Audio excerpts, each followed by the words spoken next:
Professor, to our next piece of tape, which is the New York Sire Stakes from Roosevelt Raceway. We haven't had Roosevelt on. Quickly and briefly tell us a little bit about Roosevelt Raceway, and then we'll take a look at the race, which features many of the horses that people can see at the Monticello Classic. All right, so that's Roosevelt Raceway, where it all began, where it is today, right? You've heard that somewhere before. That's what they say, Sonny Werblin.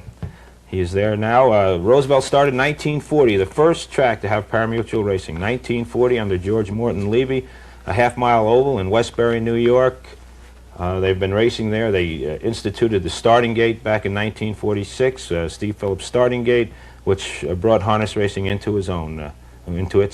Okay, let's take a look at this race. It's from July 4th, 1981. Of course, race number 6, the purse over $101,000. New York Sire Stakes for 3-year-old colts and geldings. That's the stage. Let's now go to the call of the race with Mr. Jack Lee.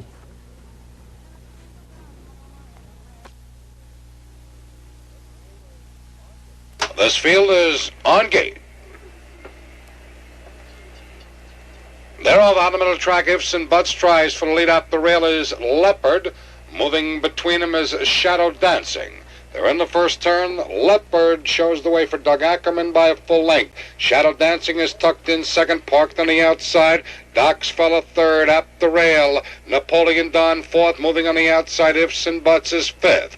Marshall Tucker moves up sixth. Brand New Fella seventh. Gonna Be Happy is eighth. Ombra Whiskey ninth in the trailer. Flying Rivaler at the quarter pole. It's Leopard on the lead by a full length. The quarter mile was in 29 3. Around the paddock turn the first time. Leopard leads it, parked on the outside.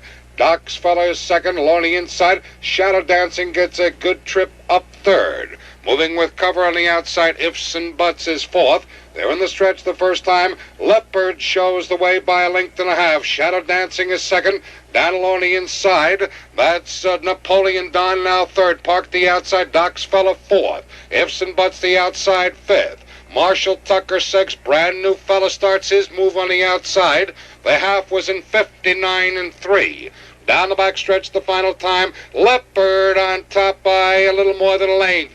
On the outside, Doc's Fella regains second along the inside. Shadow Dancing. Here's a big move on the far outside by Brand New Fella up for the lead. They're at the three-quarter pole. Leopard has the lead. Brand New Fella alongside the challenge. It's 3 lengths back to Doc's Fella third. 3/4 and 130 flat. They move around the final turn. Brand New Fella. Warren Cameron has moved to take the lead. Leopard along the inside, back second. Doc's Fella third. Moving on the outside, Ombra Whiskey fourth. They're in the stretch for the finish. Brand New Fella, Warren Cameron stretch it out. They've got 3 on the field. Down the middle of the track comes Ombra Whiskey. Deep stretch, it's all Brand New Fella in front. Brand New Fella, Professor, with Warren Cameron, the sulky 2 minutes winning that Sire Stakes. And for the people at home, that race was an excellent preview of some of the horses that people will be able to see in the Monticello Classic. That's right, Sus. Most of those horses will probably be racing in our Classic. You know, Brand New Fella seems to be the morning line favorite, and